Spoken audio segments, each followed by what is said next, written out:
What's going on, everybody, and welcome back to Season 2, Episode 3 of Hit the Books, the podcast here to give you all the sports news, sports talk, sports gambling, sports trends, sports coverage, you name it in sports, and we at Hit the Books want to deliver it to you. Do not forget to check us out on our various social media platforms. That link is in the description below. This episode is all about Week 1 of the NFL season, starting this Thursday, and we couldn't be more excited. I see Ace jumping around in his seat over there. I know he's excited. So let's get right to the action. But first, I need to introduce the boys that will join me week in and week out this NFL season to talk each and every game for Jens, the Hit the Books crew, starting off with Tyler Huffnagel. Huff, what is happening, buddy? What's going on, everyone? Like you said, we officially made it week 1 of the NFL season. NFL starts tomorrow. Not much else to say. Can't wait to get into it. Hand things off back to you, and we can get into the other co-hosts. Get right into it. Yes, sir. Next up, we have Mike Mackey. Mackey, hope you had a nice Labor Day weekend, buddy. What do you got going on? Yeah, I mean, this is the moment we've all been waiting for. You know, Thursday Night Football, first Thursday Night Football of the season tomorrow. Got a nice matchup in the Rams-Bills. Hopefully we can get a playout for that. So, yeah, exciting times in the sports world. Absolutely. Finally, Alex Ventura, Ace, 2 episodes down. Your third one's up to bat. Looking forward to talking some NFL football with you this season. What do you got for me? Definitely looking forward to talking some football. I'm actually looking forward to 26 hours from now. We'll be getting the first kickoff of the year. Like Mackie said, we've been waiting all summer for it. So ready to get going, ready to talk some NFL. Absolutely. All right, let's jump into some headlines in the other leagues real quick. Let's start off in the NHL. First up, we have the Ottawa Senators have announced an 8-year extension with forward Tim Stützle, worth $8.35 million a year. Ace, why don't you start us off with this one? Yeah, definitely love to see the NHL players getting their due. They've been getting underpaid for a while, so the new names like Stützle getting a big contract actually bodes well for other future stars in the league. I see someone like Jason Robertson, whose rookie deal is expiring. If Stützle can grab that much money, I wonder how much he can grab, especially on the open market. So yeah, it's just great to see the league finally paying some of their top players. Yeah, I think, like you said, guys in the NHL, I saw this deal and I was like, damn, dudes are getting paid now way earlier than they used to in the NHL. Like, they're locking these young players up. You see guys like Huberdeau and Tkachuk get the deals in the trade and sign situation with them. They got I believe, 9-year, and Huberdeau got a 10-year. You see Stützle sign the 8-year. A lot of these younger players are getting the big contracts and, much deserved, but it's just crazy to see this money. Like you said, they're definitely getting the pay that they've been due for the past couple of years. As you could say, the NHL has been very underpaid. But a guy like Stützle, Ottawa's going to they have a very nice lineup coming into this season. Mackie, I don't know what you want to say about the Senators, but I really like them coming into this year. I mean, yeah, this team has made a few off-season moves that have put them in the conversation for maybe a playoff position with the young core that they have, at least in the next few years. This is a guy that they're basically surrounding their franchise around and locking him up for 8 more years. I mean, $8 million deal, it's a big deal. So first one we've seen this high from like this young of a guy. So hopefully there'll be more contracts like this to come. Mackie, what were you saying about Ottawa being good though? Ottawa, more like Ottawa, nah. Ottawa, that's how. Give them 2 to 3 years. Maybe even this year. I bet you this year they're right outside. They might not make the playoffs because the Eastern Conference is so strong. But 2 to 3 years, they're going to give your Bruins a run for your money. Ottawa's a team I'm going to be. They're on the come up, and the Bruins are on the come down. I love that quote by Mackie though. 2 to 3 years from now, that's what those bad teams are always saying. So we'll see you then. Yeah, it's a team I'll be betting on this year. It's a young team. They're gonna be making some people some money this year. No, definitely. I agree. They definitely have a lot more talent than they do before. I like Brady Tkachuk, but they don't have enough on the back end or goaltending wise to compete with the likes of the rest of that strong Atlantic division. I think they're a few moves away. That's about it. Didn't they just get a goalie? You're supposed to believe in that, huh? You think he's going to beat out Vasilevsky, Swayman? No, I mean, but like, no, I didn't say that. I didn't say they were winning a cup in the next 2 years. Mackie, that's not what you caught out of that sentence. He goes, "You'd look at the top goalies." Huff is the only one who caught Vasilevsky and Swayman. No, I just heard Vasilevsky. Yeah, you can get your bias in all you want, but I think Swayman's not even in that conversation. He's a rookie that's looking to go far in the future. I feel like he's I still feel like got he's some been a time. rookie for 5 years. Well, last year was a rookie year. I don't Really? know. What do you think? So is he You still think a he's the next rookie? Tuukka Rask? Is he the next Tuukka Rask? No. Well, he plays like Tuukka Rask. He's a positionally Meaning, is he your sound next? goalie. Is he your next franchise goalie for the next like 8 years? You think? Yeah, I think so. I don't know about that long. The thing is, Olmark's contract is strange. I think they need to trade him and offload that contract. But if you look at Team USA and like these American goaltenders, Swayman's in that upper echelon of young, up and coming goalies. I think him, Ottinger, and there's another guy I'm forgetting right now, are like the next big Pottinger's three a American stud. goalies. It's Yeah. just ridiculous. Yeah. They're so young though. Swayman's only like 23 or 24 years old. All these goalies you're talking about that you compare him to are all in their 30s. Yeah. I mean, Late we Yeah, saw yeah. we I saw it couldn't with let that slip. I could not let that slip. talking about Vazzy. top No, goalies in I'm the drawing blanks. league. So who else? You have Bobrovsky. I think the Leafs have a I rotating mean, door of Igor. Shesterkin? above average goalies. No, I'm talking in the Shesterkin. Atlantic. Oh, I Uh, was you gonna say yeah, you're I forgetting mean, the Vezina winner. Spencer Knight will be he'll be good up for the Panthers in a few years. He'll have that spot Yeah. in 2 years at We got least. some time to talk hockey though. Absolutely. One last point here in the NHL. We saw some players with some jersey advertisements on. Saw the Penguins having Highmark. Can't really name any others off the top of my head, but Capitals had Caesars Sportsbook. Capitals had Caesar Sportsbook, but a couple showing up there at that media day that they had. What do you guys think about that? Mackie, you want to start us off here? I actually didn't really see much about that. I don't like advertisements on jerseys. I think on the helmet it didn't look good at first. It grew on me. It's all right now, but I don't know. I think it looks a little weird. Yeah, I'm not a huge fan of it. I knew it was coming sooner or later, especially once they did the helmet or the helmet ads last year or the year before, whenever they brought that in. But I don't know. I'm not a huge fan of it on the jersey because all that means is I just hope it doesn't get any more than we're already at. They now have the helmet, and if you're not a captain, you have an advertisement right here on the corner of your chest, and it's like the other side. I mean, I don't know. I just think it'll look really stupid, but it's gonna I end mean, up yeah, looking like it fits in. But I don't know. I mean, as long as it doesn't, you see the jerseys in like Europe and shit, and it's just like overpowering. It looks ads all over ridiculous. their It looks jerseys, and ridiculous. The you NHL don't, can never do that. yeah, you don't want it to end up coming to that. This is just a start, so hopefully this is the end of it too. Yeah, I mean, I don't think this is the end of it. I think this is just the tip of the iceberg. You've seen every other league go that way. I mean, the NBA has it indoctrinated now, season year in year out. It's just a nice way to make up some funds that they lose in other areas. We just talked about those big deals that they're giving to Stutzel and other people.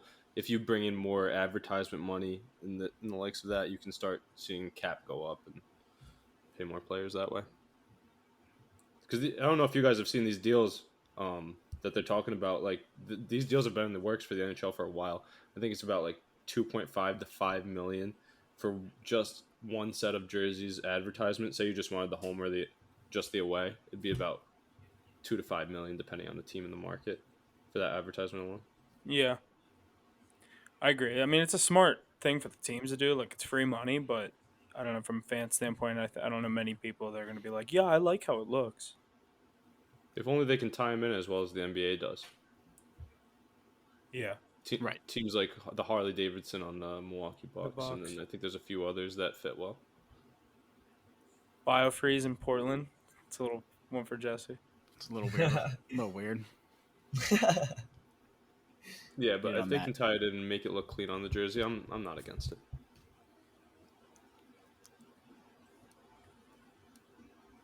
All right, that's going to wrap up all we got in the NHL tonight. Let's move over to some NBA real quick. The 2K ratings for the video game drop. Ratings drop. Players are up in arms about their overalls, not very happy about their results. What do you think, Ace? It's just the same old, but it's pretty funny to see Kevin Durant complaining again on social media about something else. I'm only a 96. Yeah, that just goes to show you what that locker room in Brooklyn's going to be like this year. I don't think that was really that serious.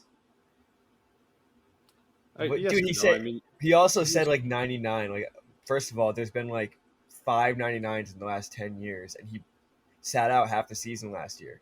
So I don't really think he legitimately thinks he should be a 99. And if he Yeah, does, I don't disagree with you. It's just him trying to But stir a pot, I think. yeah, I agree with you. But there's a lot of other stars you see all over social media posting actually upset. It's more about those mid-tier guys that are like ranked in the 70s. I think they should be in the mid 80s. Yeah, high I 70s like and we want to get I in the like low 80s. I like when they ask the rookies. They more do this with Madden, but I like Yeah. when they ask the rookies. They're like, "What should you be rated?" They're like 81. They're like, "You're a 62." It's like, Yeah, then there's always someone like, I'm a 99 speed. It's like, all right, buddy, you went in the third round. How about you take a seat and sit the yeah, bench? it's like, yeah, you're a 79 speed. Hit the track.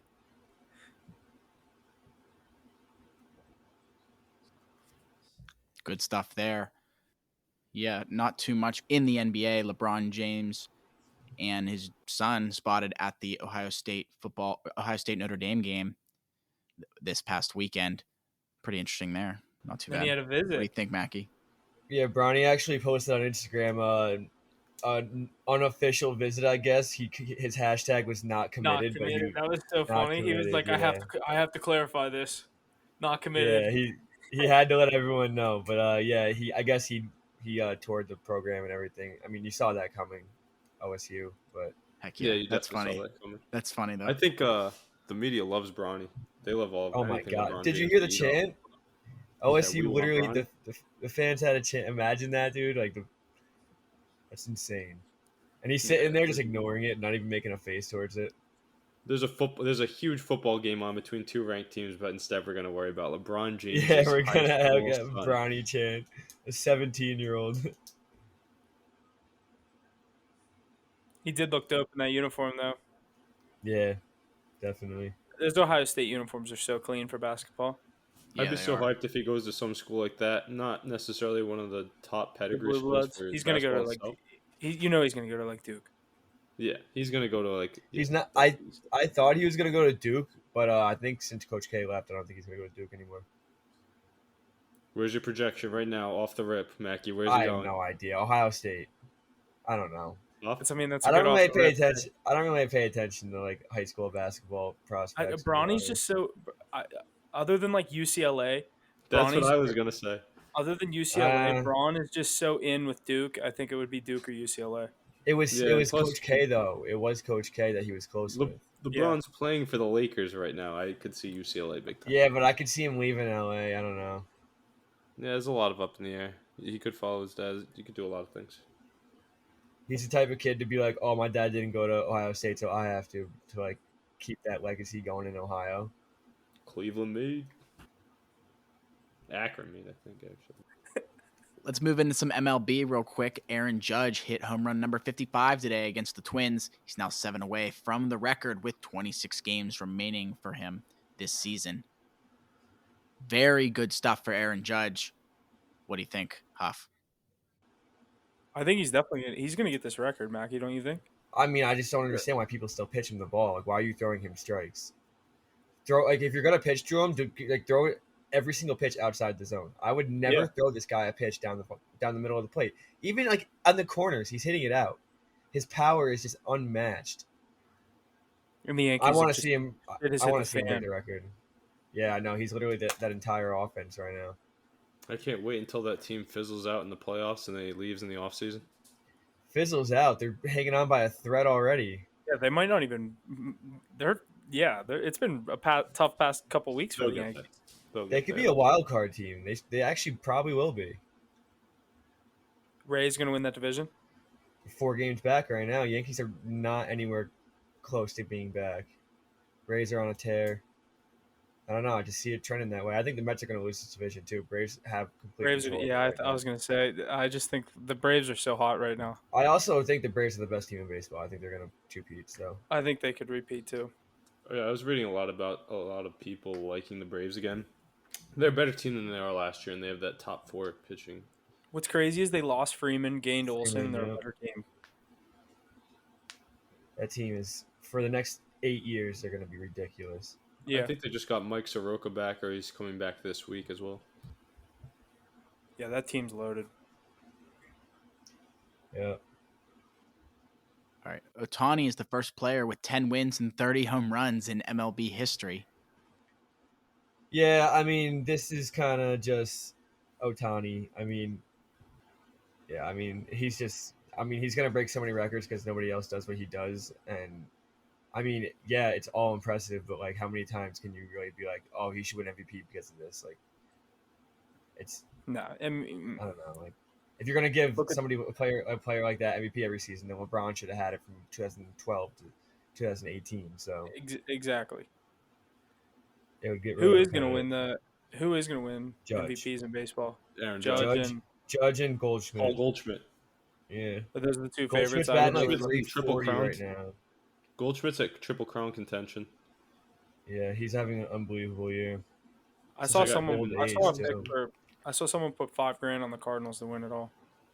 Dude, that Pujols' team is final season. insane right now. What'd you say, Ace? Pujols farewell tour. Yeah. Yeah. He was my favorite player when I was younger. I had picked him up in fantasy at the beginning of the month, and he's put out like 7 or 8 home runs in August. Well, it's I'm gonna- September now, but he's put I'm out in the 8 home runs. playoffs right now. I'm gonna bye week. I'm not even playing this week. It's hype. Yeah, I got one more week of regular season. Yeah, he needs 5 more for 700. Yeah, and that includes playoffs, right? No, I don't think so. Yeah, Does that's it? just career home runs. Right? I didn't know 700 that. for who? For Pujols, Pujols. he has 695. Oh yeah, he'll get that. That counts for playoffs. It's career. So he needs 5 Yeah, more. but like when you think about it in like basketball terms, like LeBron would have 19,000 extra points if you counted his playoff points. I didn't know. I'm just saying I didn't know that they counted. Yeah, no. I think playoff I'm stats. saying I think it counts. Ace, are you? It definitely does.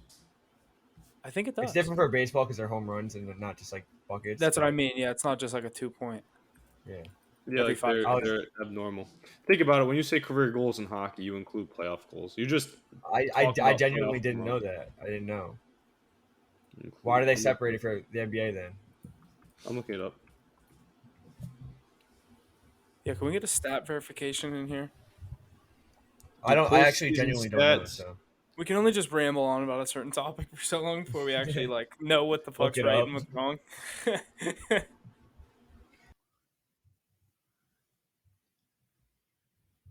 Statistics in preseason All-Star and playoff games do not count towards a player's totals. That's from Quora, though. is that for the MLB? Good thing this isn't an MLB podcast. I'm pretty sure. Not thinking about it, I'm pretty sure it doesn't count in playoffs. I think it does too. I think it's different. I think Mackey's I right. think I think it's- it's different. I think it's think playoff it's. stats. I'm pretty sure it is. If you think about it, you never hear of like someone hitting like 80 home runs in a season, or like Exactly, 70 home he's runs right. in a It season. doesn't He's right. count. It doesn't count. That's so weird. So playoffs It's are different for all of them. If you think about it, that actually is really stupid. I feel like it should count for your career. What do you say about the NBA though? Yeah, I feel like that should count for your career. Dude, Dude, LeBron would LeBron- have like Rohan, 58,000 points right now. Yeah, it's not their fault that they got to the playoffs, huh? yeah, that's not his fault. He got to the finals 10 years in a row If anything, or it's whatever more it of an was. achievement. So Yeah.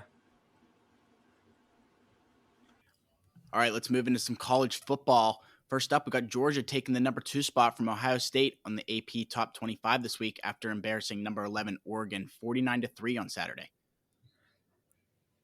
Our bet at no point. I mean, obviously the final score 49-3. Our bet at no point was a sweat. Georgia was at no point did I even think that was a question.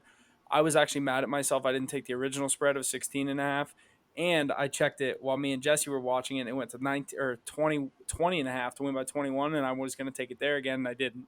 Ace, I don't know if you had anything else separate on that game, but I just had our teaser. I mean, we went 2-0 on the weekend, not to pat ourselves on the back, but can't complain about going 2-0, 2 units, but I think we can. Ace- pat No, I ourselves on the definitely back. agree with your point. Can't complain at all. We cooked up a great plus odds. It was even or plus 110, something like that on a teaser. First play of the year. You want to play it safe. Week 1, you don't really know what you've got. I was thinking the same thing. I was watching. I was like, damn, this is Georgia, and they're rolling. How did I not? I was like, see I this did not coming? need to tease Georgia. But at the same time, it's Oregon, and like they always get misranked, so you don't really want to play with it too much. It's a tough call, but looking at it in hindsight now, it's like, oh, good. Like we could play more. That might be a team that we look to hammer in the future, is my thought. That Georgia team is absolutely ridiculous, and to lose players like they did on that defensive line, and then to perform like they did is absolutely insane. So that Georgia team is going to have a lot or it's going to prove a lot this year. You like that tight end? What is he, 6'9"? Dude, he's huge. He's a 6'9", lineman. what was he, 270 or something like that? He's literally a defensive end. Craziness. And what's I wonder if we're crazy gonna is start seeing him.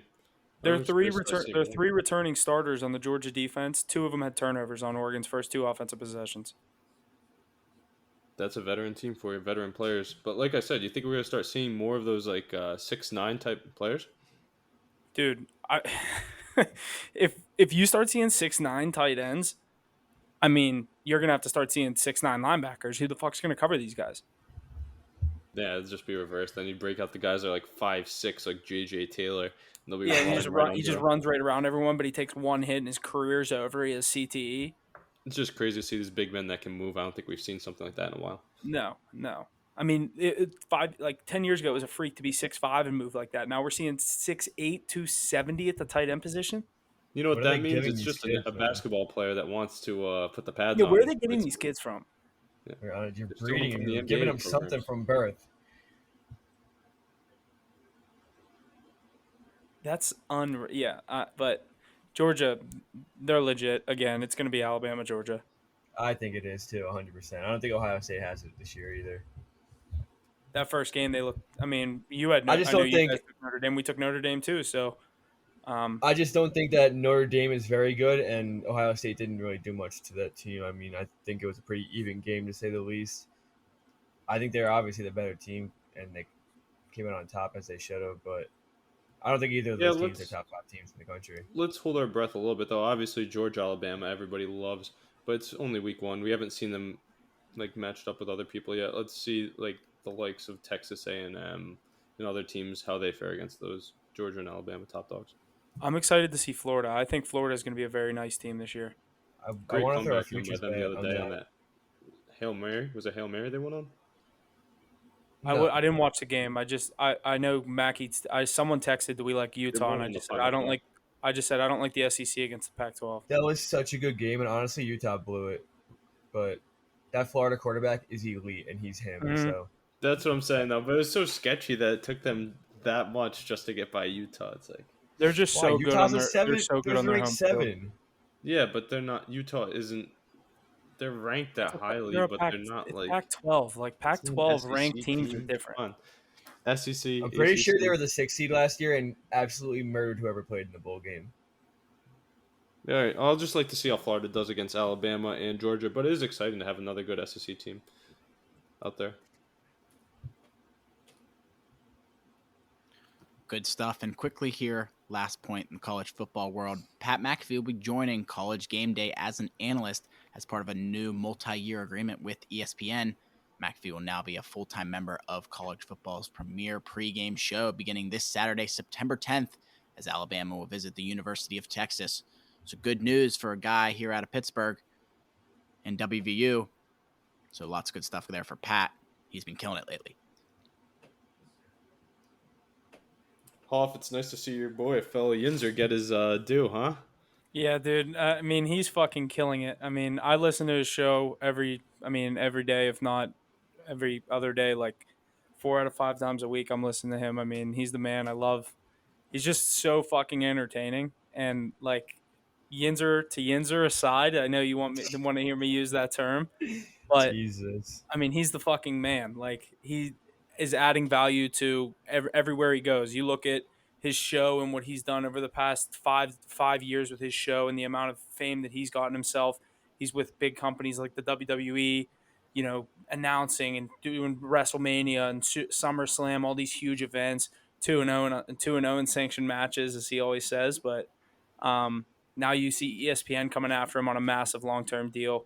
The dude just brings value wherever he goes, and I'm happy to see him do it. Ace, I don't know about you. Yeah, it's not surprising to me to see someone like Pat McAfee get this type of deal because if you think about it, his podcast generates so much attention. I have friends that have never listened to podcasts downloading apps just so they can listen to him talk.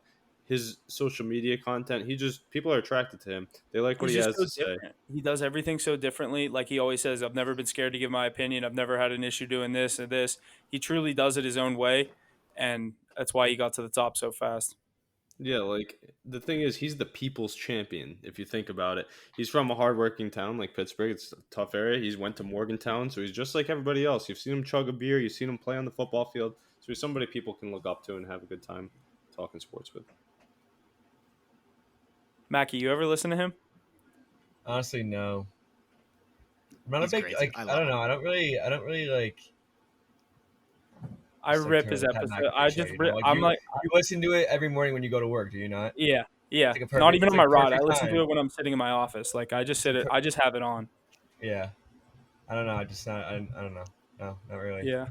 No, I know what you mean. Well, you're missing out, Mackie. Mackie. Hold He's on. one of the most elite minds in the sporting world. Yeah, I don't think Like, you're wrong. FanDuel got him on. That's why ESPN got him on. That's why Barstool got him on. Everybody He really is. That's why he left Barstool. He's like, fuck this. You don't have a check big enough for me. Come on, he's friends with Go AJ for Hawk. him. That's his boy. Have you heard the Peyton Manning story? Yeah.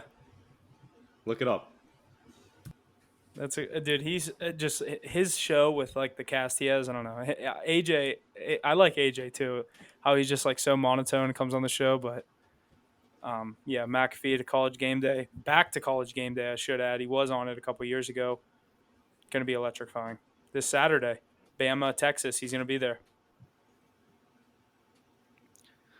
Good stuff out of the college football world. Let's run through our NFL headlines quickly here, and then we'll get into our Week 1 analysis. First up, the Pittsburgh Steelers have named free agent acquisition Mitch Trubisky their Week 1 starting quarterback. Huff, what do you think about this? I think this is something we all saw coming, but not really. I'm not really too upset about it. Like I said, I kind of came to the realization that this was going to be what was going to happen. It's going to be Mitch's team to start. You saw him get the captain put on his chest. I think it was last week the Steelers announced their captains. Once he was named the captain, it was kind of given that he was going to be a starter. Your backup quarterback can't be a captain. That's just not a good vibe for the whole team. But I don't know. I think this could be a great situation for Pickett to kind of learn. Steelers have kind of a front-heavy schedule. I know we have teams like the Jets in Week 4 at home. But first 2 weeks, you have a tough game again in Cincinnati, and then you come home and you go to play the Mac Jones and the Patriots on your home field. It's going to be a tough start for the Steelers. We'll have to see what Trubisky can do, though. Yeah, my immediate thought on that is Mitch Trubisky taking over on the helm. This team wants to win right now. So they're going to see if Trubisky can actually do that, the veteran QB. They think they have enough pieces around him that he can game manage and win. Also, I think right away, like, ew, Mitch Trubisky is the captain of the offense. But then you think the offense doesn't really drive the team. You just need a signal caller. That team is led by their defense. I think Trubisky at the helm is a good play because Kenny Pickett, even though he was picked in the first round, not the biggest quarterback prospect in the world. So maybe you let him learn on the bench a little bit, see what Trubisky can give you, and see if he can lead this veteran squad back to the promised land of the playoffs. Yeah, I think you worded that pretty perfectly. I think you're obviously going to give him the opportunity to win this rollover. And I do think he'll be on a little short of a leash, though. You know, you have a young guy you draft in the first round right behind him. So you lose those first 2 games, you don't even stand a chance in either of them. And maybe you turn to your first-round draft pick. But, yeah, I think they have the faith in Trubisky to get it done right now and see what they can do in the future with Kenny Pickett. MVP. I totally forgot that he was that Nickelodeon thing. That was so funny. First ever, I think. Yeah. We got the slime games back this year. Don't worry. Oh, yeah. One more point for the Steelers. They do not leave the Eastern time zone for their entire season. Every one of their games will reside in the Eastern time zone. I thought that was pretty interesting. That's like crazy. Isn't that kind of crazy? I didn't even think that was like possible. That's crazy. They don't even go to the other to the middle of the country. Dallas is a different time zone. You don't even go to Dallas. Right. You don't go to Houston. I'm trying to think of the teams we even play that are out of our time zone. Most of the teams are over here. We're playing the NFC South this year. Alrighty, next up, the New York Jets have named Joe Flacco their Week 1 starter. Flacco will face the team that he won a Super Bowl with, the Baltimore Ravens, in Week 1. Going to be an interesting matchup there. The Jets and the Ravens. The Ravens, I think, stomping on the Jets. But what do we think? Mackie, you want to start off with this one? Mackey's itching right now to bet the Jets +7 on Sunday. No, I absolutely hate the Jets, and all my friends that are Jets fans are actually delusional year in and year out, thinking they're always like, yeah, we're gonna sit around 7 or 8 wins, maybe find a playoff spot with a win here or there. But I'm like, you guys win 3 to 4 games every single year. Zach, Like, I don't know Zach what's gonna Wilson's change. the answer. Yeah. Oh yeah, Zach Wilson's out. That's why Flacco is starting, is because Zach Wilson's out 4 weeks at least. So I don't know. A bad team gets worse. So Ravens pummel them week 1. This team is awful. I have nothing else That's to say. my about lock Jets. of the week. I took them in my survival pool. I think Who? the Ravens are going to astoundingly annihilate the New York Football Jets. Lamar they're just a Jackson, much 6 superior- touchdowns. Yeah, much more superior team on every aspect of the game. Special teams, offense, defense, trenches, kicking, quarterback play. I think this will be one of those games that will propel the Ravens to have very fat lines against bad teams. I think this is an incorrect line here. I think they're giving the Jets too much respect in their offseason acquisitions. I originally, right now, my pick, I went with the Panthers in mind just because I didn't want to use the Ravens yet. I think, and I'm trying to look at a team. I think there's too many home underdogs this week, There's way too many, and we're going to talk about it. and they're not Yeah, one I agree. anymore. But I I like agree the with Panthers Jesse. a lot this week. Yeah, I love the Panthers this week, Me but too. I've been eyeing that for way too long. Let's stick with the Ravens here. The Ravens and Lamar Jackson are apparently not close to a contract extension, with Jackson stating that the Ravens have until Friday to get an extension done, it being Wednesday here when we record Wednesday night. What do we think, Ace? We're talking Ravens and Lamar Jackson contract extension. We know that's going to be a $200 million deal. That's not going to be done within 2 days. I think this is just all cap, so you can kind of press the issue to get them actually working on it. Maybe get the Ravens a little nervous. But I think he's going to get his due. I think he's going to stay in Baltimore. I don't think he comes before Friday. I think they have other things to focus on this week. But interesting to see him say that quote. Maybe he's not as content with Baltimore as we all think he is. Like you said, could we see him in the Dolphins blue in a year or two? No, I don't Do you think that. do you think that's where he would go, Ace? It's where his hometown. And they loaded up that roster around him with Tyreek Hill and Jalen Waddle. I could see him going there for sure. If he's a free agent in the open market, 100%. They just ship out Tua. I don't think They it'll missed happen. out I on think he'll Brady stay 2 in years ago. I think they go all in on their quarterback, and if Lamar Jackson's available, they'd want to bring him home. Mackie. That'd be cool, but I think he stays in Baltimore. It's just I agree. gonna be. I definitely think he stays in Baltimore, but that's Yeah. if he leaves, I'd say Miami. It's definitely I'd gonna love be to see the interesting Ravens though lose him. if they don't come to a deal by Sunday. Friday. It's like, why Friday? He said Friday's the deadline. If I don't have a deal by really? Friday when he leaves the building, basically, that's the deadline. What's he gonna do? Play out the year and become a free Yeah, agent. he's playing out the year. He's not talking contract throughout the year. He said Wow. once Friday is the deadline. Once that hits, they'll talk after the season. That'll Yeah, be he said he sick. really He wants to gets a deal focus that on he- football. To Then he speak has for the my MVP brother, though, season. pay that man. For Big Hoss, Yeah. speak for We Big heard Hoss. we heard that 16 times last week. Yeah, I agree. Pay him. That's ingrained in my head. I literally was looking at every Lamar Jackson future, Ravens future. He just drilled it into my head. I'm like, I feel like I have to bet some of this now. Ravens at plus money to win the division. Good odds to win the Super Bowl. Why not throw a few beans on? I'm taking the 2000 to win the Super Bowl, and I'm taking Lamar 2000 MVP. You heard it before. I put that in on August 5th, so you know how I feel. Good stuff. Dawson Knox and the Bills agree to a 4-year, $53.6 million contract extension. He's a big piece. He's a big piece of Buffalo's team. Yeah, he's a big body. He's obviously a reliable tight end. I just think it's just Josh Allen can make anybody a good piece on that. I was gonna say, offense, yeah, so. he's an average. I think this is a situation where he's actually like an average tight end, and Josh Allen's his quarterback. Yeah. So Uh-huh. it's He's a good. system. Don't get me wrong. He's solid. He's consistent, but I don't know. send him somewhere else. His career I goes think to that's a shits. great deal for Knox himself. He's uber athletic and pretty big physically, so that's a good mixture. The chemistry he has with Josh Allen is unmatched as well. So you saw that in the playoffs multiple times. Josh Allen extending the play with a scramble out and finding Dawson Knox, motioning him the spots in the end zone and making crazy catches. So he's also in his early 20s, mid 20s maybe. So he has a lot. His best football's in front of him.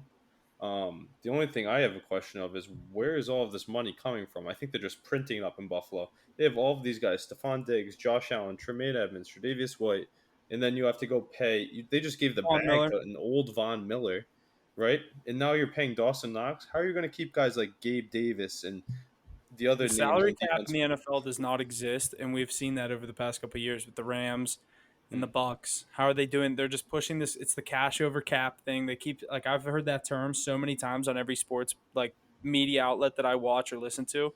It's the cash over cap. These rich owners are able to just pay everything up front, move everything heavy backloaded, and they'll worry about it in 5 years. Like you saw the Rams GM say after the Super Bowl, he's wearing the shirt that said "fuck them picks." He's like, I'll pay the salaries right now. I'll give you whatever signing bonus you want, but that doesn't come out of the cap. Hey, that better pay off for the Bills, though. It did for the Rams, as we saw, but watch them not get that ring. I saw something today, something on CBS Sports. Every single CBS Sports insider has the Rams win or the Bills beating someone in the NFC. Yeah, the caption was like, "Thanks for coming out, Bills." Yeah, it was like, and thanks for coming out, Bills. From a Just New England jinx. standpoint, you love to see it. Yeah, they're in your division. That's how I felt last week. We were fucking jerking off the Ravens all week. Or all fucking pod. I'm like, I like the Steelers plus 950 to win the division. But you don't actually. No. Tell me you're betting like a fan. Yeah, I know. No, I'm not betting that. I am taking Pickens Rookie of the Year. Plus 1,100. Who else is winning Rookie of the Year?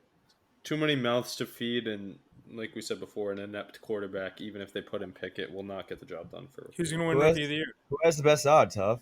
I like Drake London. Pickett plus 500 has the best odds, and he was just got named backup. I like Drake London. I like Damian Pierce. I like Chris Olave. I'm not sold Chris on Olave is Saints. a good pick. He'll get his touches. Here, I'm going to pull this up now, actually, because A lot of people like Garrett Wilson. In New York? Yeah. in New York. Yeah, I don't know.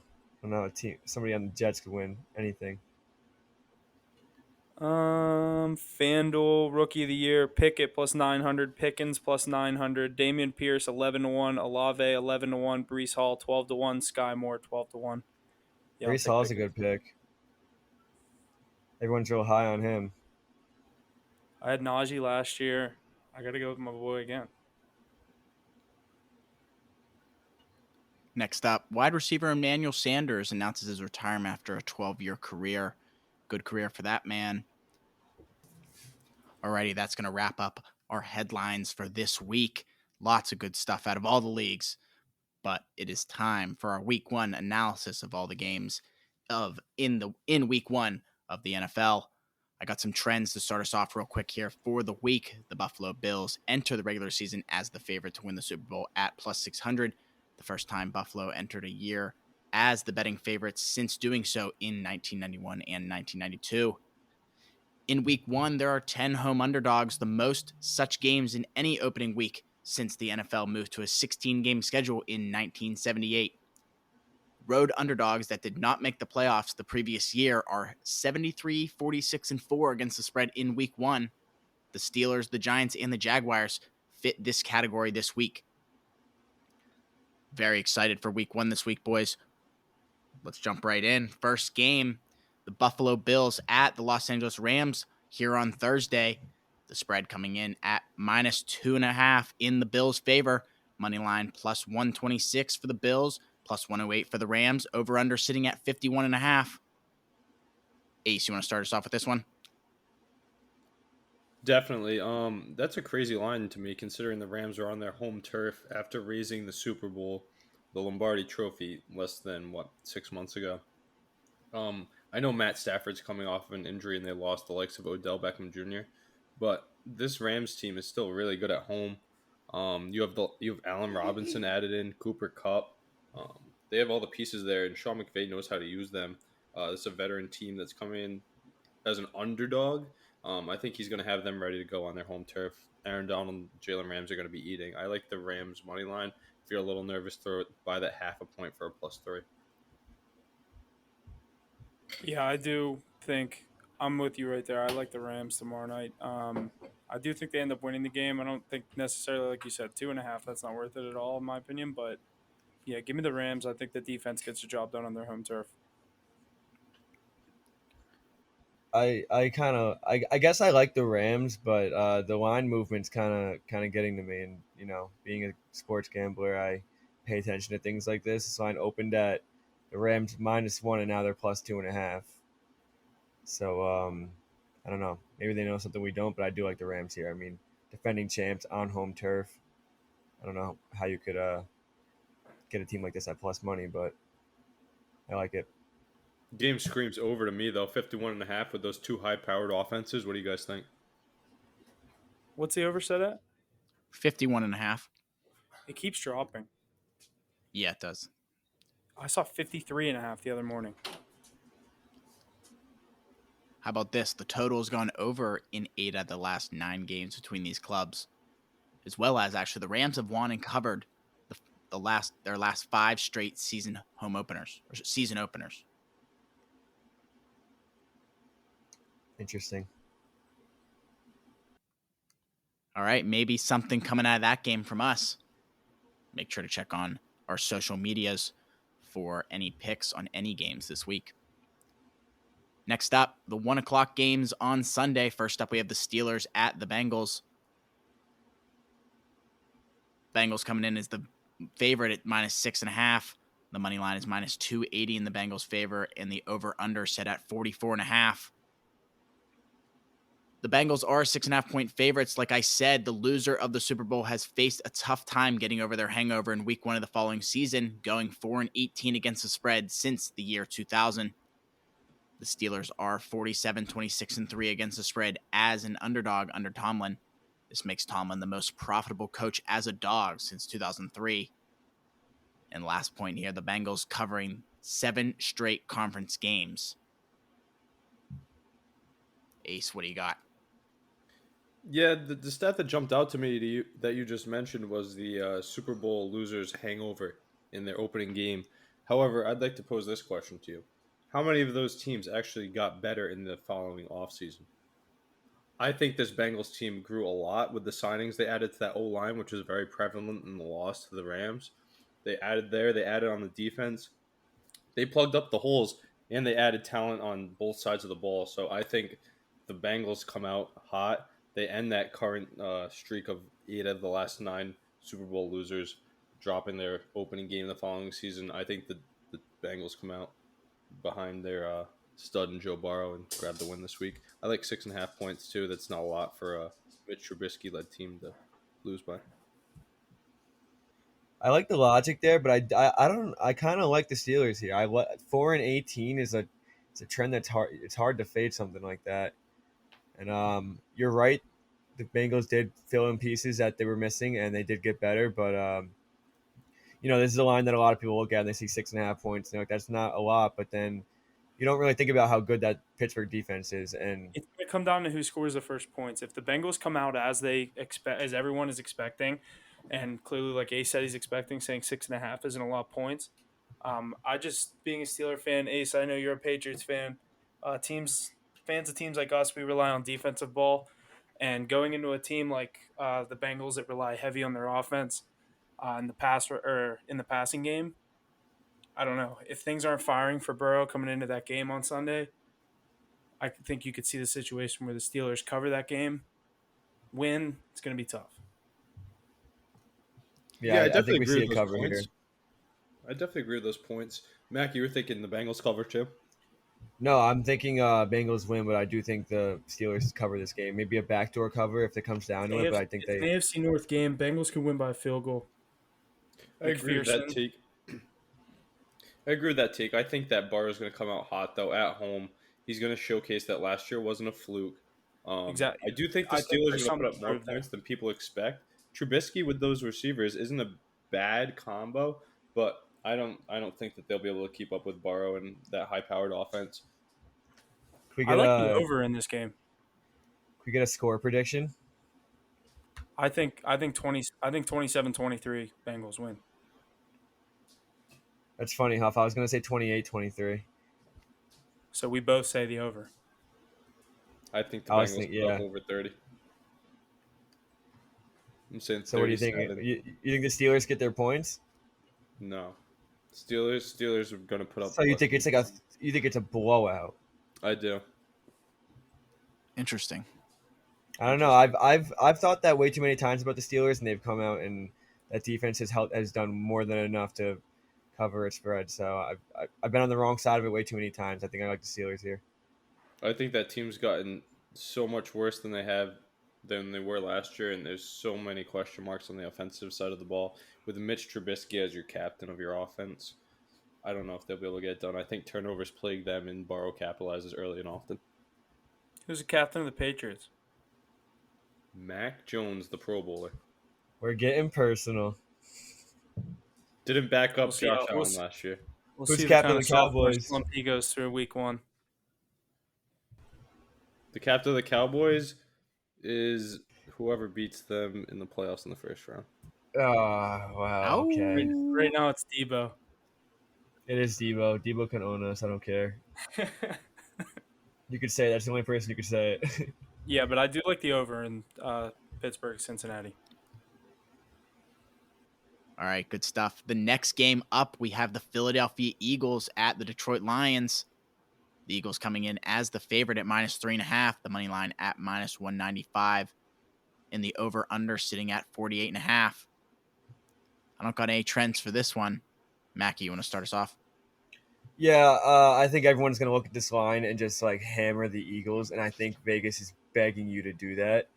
I think we see a different Lions team this year. I think Jared Goff gets another year under his belt with a new coach and a new team. So I don't know. I don't count out the Lions to win this game. I think the Eagles are overrated. The Lions are underrated. You know, the Lions are home.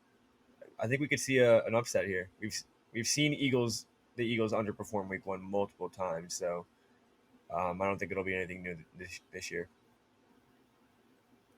I'll take the Lions. Yeah, with the my points. favorite pick in this game is the over/under here. 48.5 for these two teams. The Eagles bolstered that defense, and the Lions don't have much going for them. I think it's going to be a slowly played game on both sides of the ball. They both like to run the ball. They're run-heavy offenses.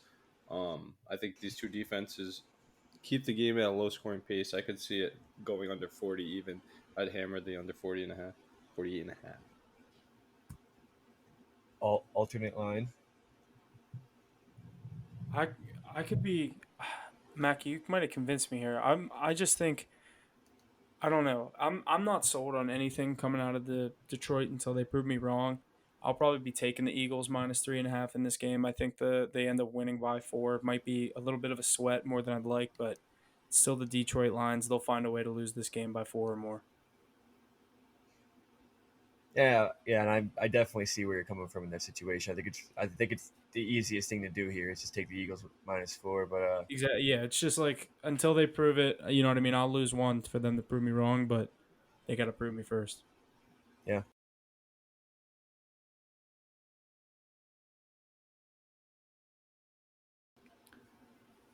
Next 1:00 game, we got the Indianapolis Colts at the Houston Texans.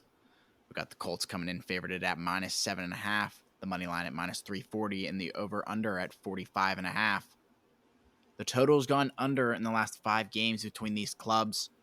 Indy is 5-0 against the spread in their last 5 against the Texans, as well as 9-1-1 against the spread in their last 11 road games against the Texans. Do you take the Colts -7.5, just right over a touchdown there? What do we think here, Ace? Ace, you're high on these Texans. I want to hear your take on this. Yeah, that's what I was going to say. I'm very high on the Texans this year. I think they're going to be a much more competitive team. I don't think this is the week that it all comes together. I'm not laying 7.5 points with the Colts. That's a bit too much. But Way I too like much. that minus 340. I'd throw that into one of my parlays. If you go, I know a lot of people like to throw a 3-teamer or 4-teamer together with their safe picks for the weekend. And this would be one of those plays I'd go with. I do think the Colts come out on top, led by the veteran Matt Ryan. He's going to have a solid debut. He's got the reigning offensive player in the year, Jonathan Taylor. That defense is loaded. There's good pieces in Houston for a good run, but they're all young. They're not going to come out week one and be ready to go. They're going to hit their stride, be playing their best football at the halfway point of the season. I'm right there with you. I'll probably be teasing the Texans up a little bit. I think they end up losing this game by like 10, maybe more. I don't necessarily love anything on this game. Probably won't have a pick, but right off the bat, you said the under's gone, 5-0 in the last couple. I was actually looking at the over. I think Jonathan Taylor goes for 2. I think the Texans put up an easy 17 points, and I think you end up sitting right around 45, and maybe, you know what I mean? I like the over on, 45.5? Yeah, I'll take the over on that. I'm kind of 26-23, Colts win, Texans cover. I'm kind of feeling a little opposite here. I think the Texans have a really tough time scoring against this defense. They don't really have any offensive threat on that Texans team, and I think that Colts defense just shows how good they actually are this year. I think they might sneak one in. I think the Colts cover this game though. I think final score 23-10 maybe, something around there, 24-10. It'll be interesting to see what Dameon Pierce can do. I think a lot of the Texans offense this year is dependent on him. I mean, we all know the news with what happened with what's his name from Alabama, the receiver. I'm forgetting his name. That's the guy that has cancer. Sick. Yeah. What's his name? Mechie. Yeah, John Mechie. Oh yeah, John Mechie. But I think if they would have had, a nice little core with Dameon Pierce and Davis Mills and Mechie, like they have a nice team, like AC has been saying for the coming years. But Mackie, I'm kind of right there with you. I don't necessarily think the Texans have really any shot to win this game, but this is the definition of a game I don't have a pick for. Ace, I don't know about you. Yeah, like I said, the only pick I'm going to have from this game is throwing that Indianapolis Colts minus 340 money line into a parlay. Yeah, I am excited to see, maybe like I said before, it's not going to be this week, but I'm excited to see Davis Mills come along. He's actually not the worst quarterback in that draft class from last year. I'm excited to see Brevin Jordan. I think he's a sleeper rookie that we haven't talked about enough either. He's one of the top rookie tight ends in the league. He's going to have a prominent role in that offense. I think Brandon Cooks is a true top wide receiver. He's going to, if you're just talking in terms of fantasy, he finishes top 10 in the last 6 or 7 seasons. So the guy I like on the Texans is Derek Stingley. Derek Stingley on the defensive side of the ball. Defensive side of the ball, cornerback. They just drafted him. He's a stud. He's going to be a legit dude for them. They just don't have enough pieces on that defense. Nah, he's gonna be like the Atlanta Falcons with AJ Terrell. Yeah, that defense is. We all know that's one of the worst in the league. I'm just excited to see some of these young guys step in and make a name for themselves. Maybe help turn the tide back down in Houston. To take a pick, yeah, I'm with you. I think Colts win the game, Mackie. You're making me fucking rethink my whole take, but I'll stick with them. I'll take the Texans plus the points. Not betting it though, so take that for what it's worth. Good stuff. I'm excited to see everyone's cards here at the end of the week.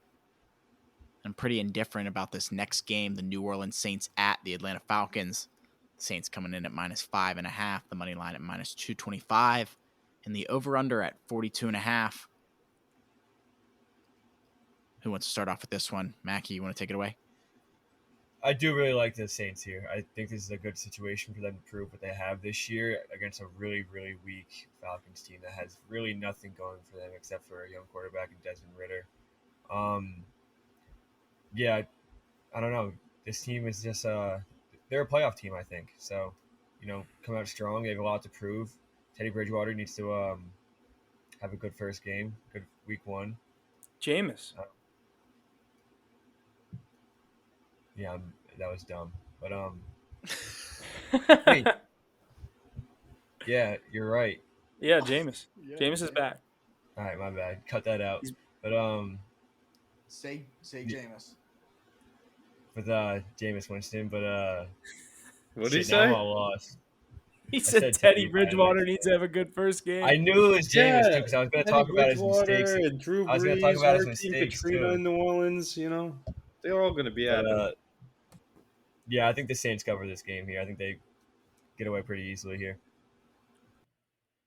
This year Yeah, or a few years ago?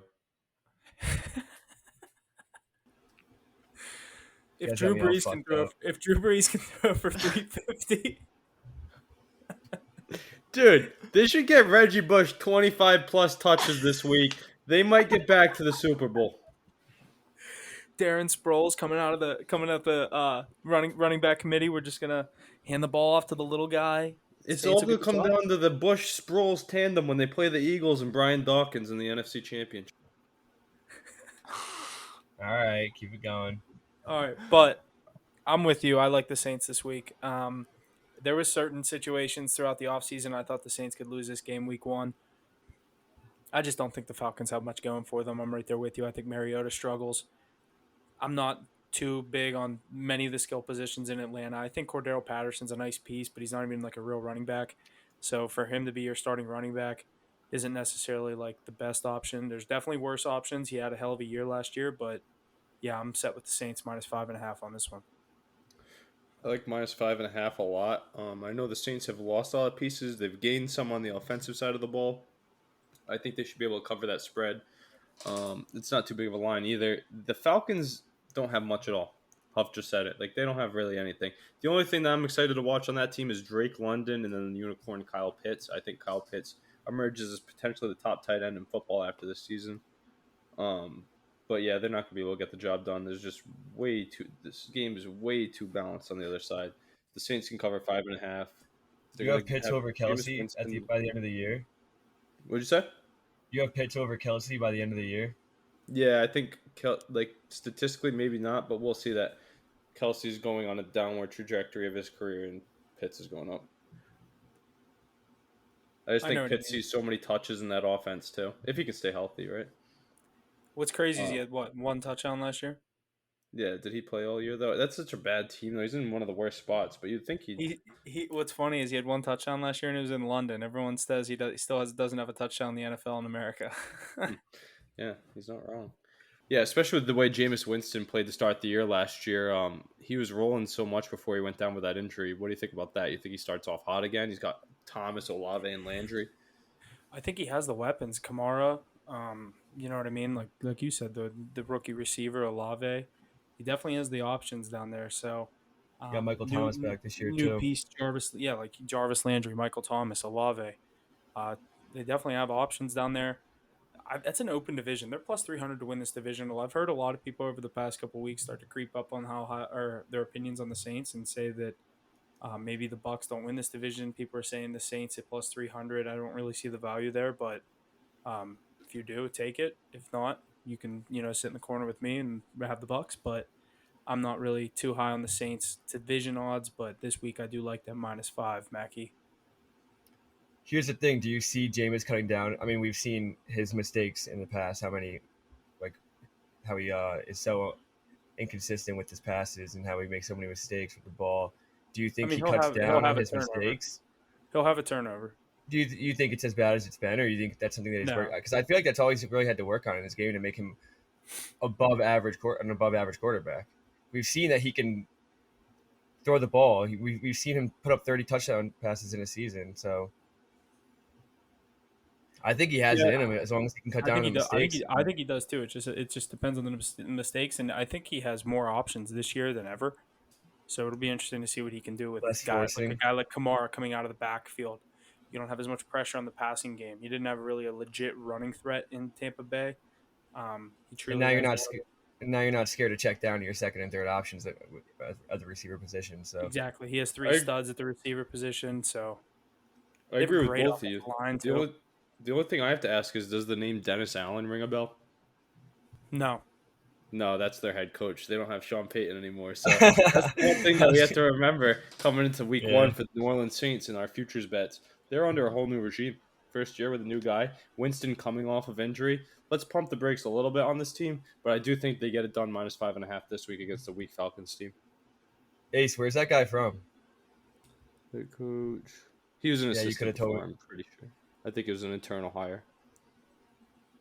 Yeah, he was the D coordinator. All right, well that's a little if it's inside the organization safer. move, then yeah, it's a little safer. Yeah, Sean Payton, one of the most notorious coaches in the NFL. Yeah, he had Bounty Gate, but he has a Super Bowl under his belt. So it's good to see how they play under a new regime, though.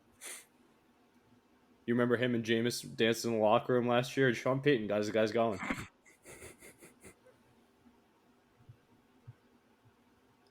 So I think we're all in the Saints.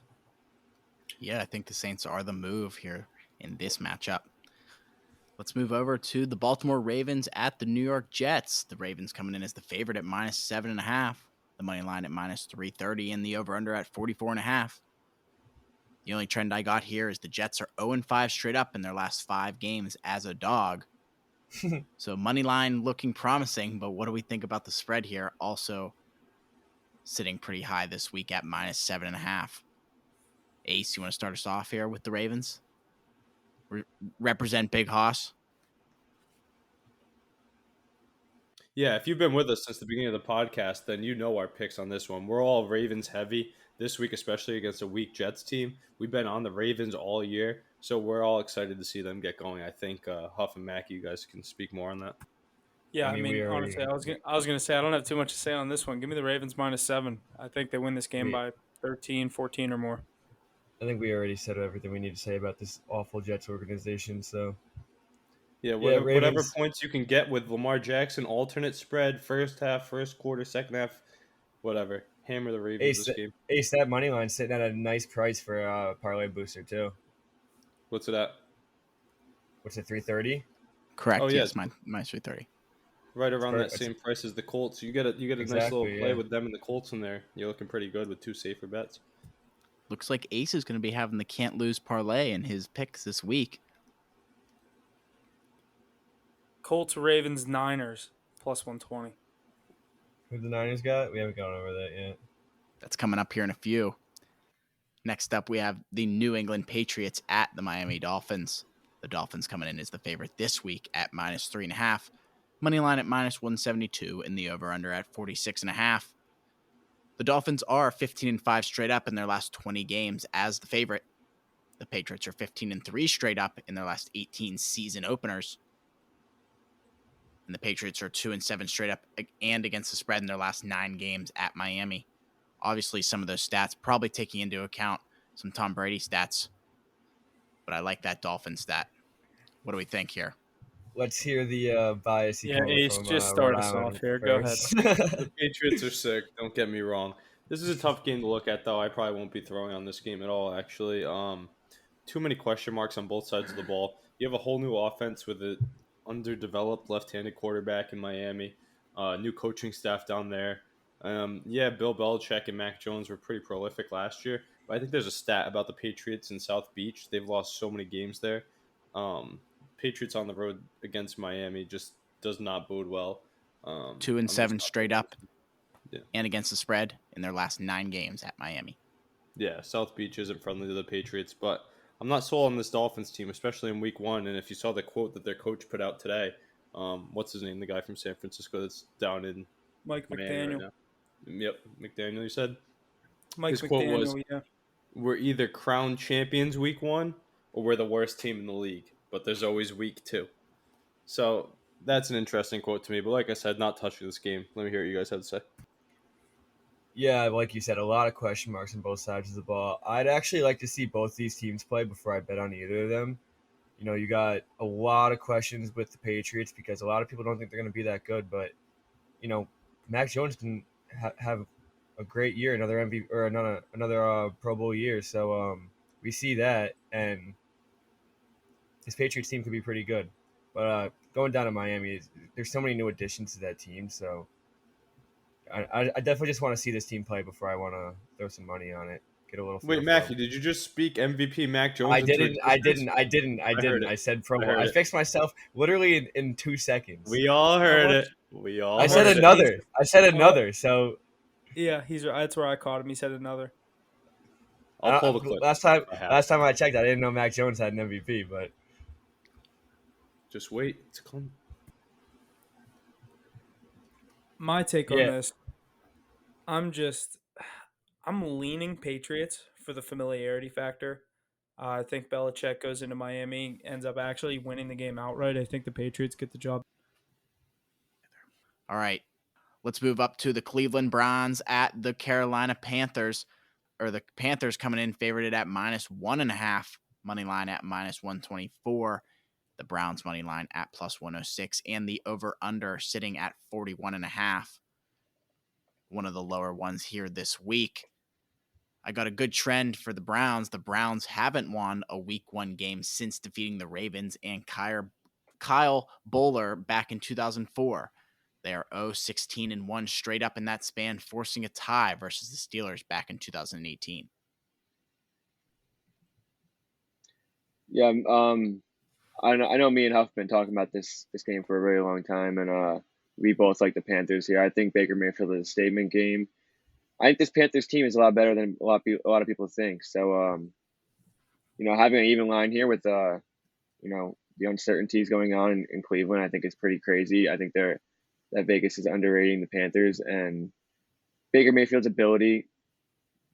So, yeah, I really like the Panthers here. Yeah, I'm right there with you. I think you mean speak for both of us. Like you said, we've been talking about this one all summer long.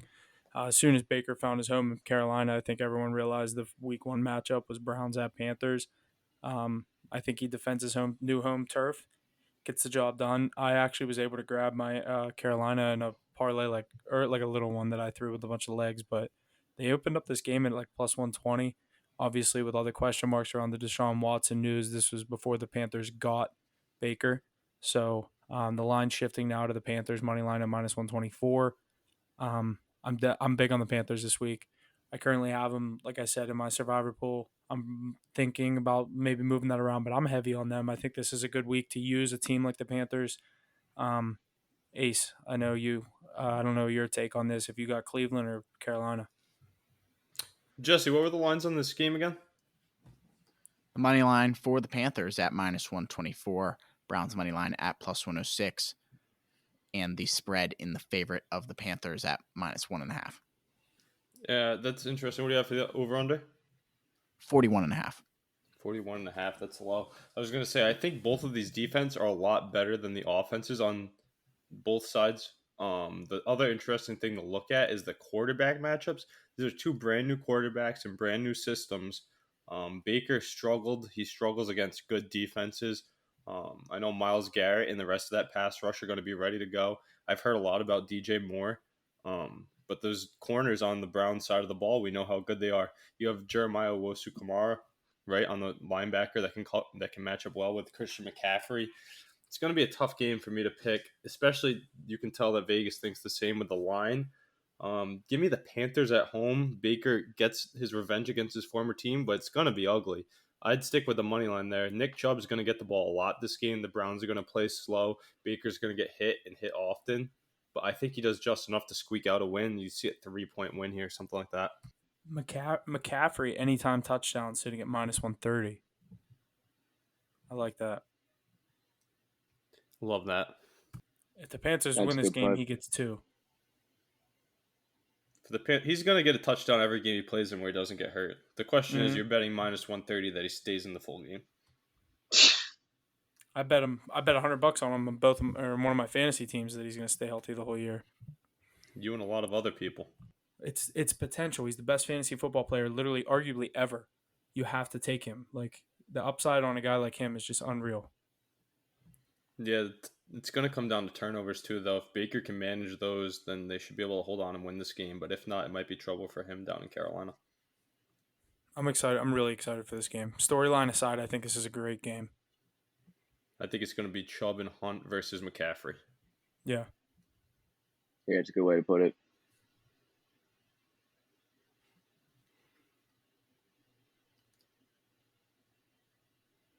Alrighty, and to continue with our 1 o'clock games, we got the San Francisco 49ers at the Chicago Bears.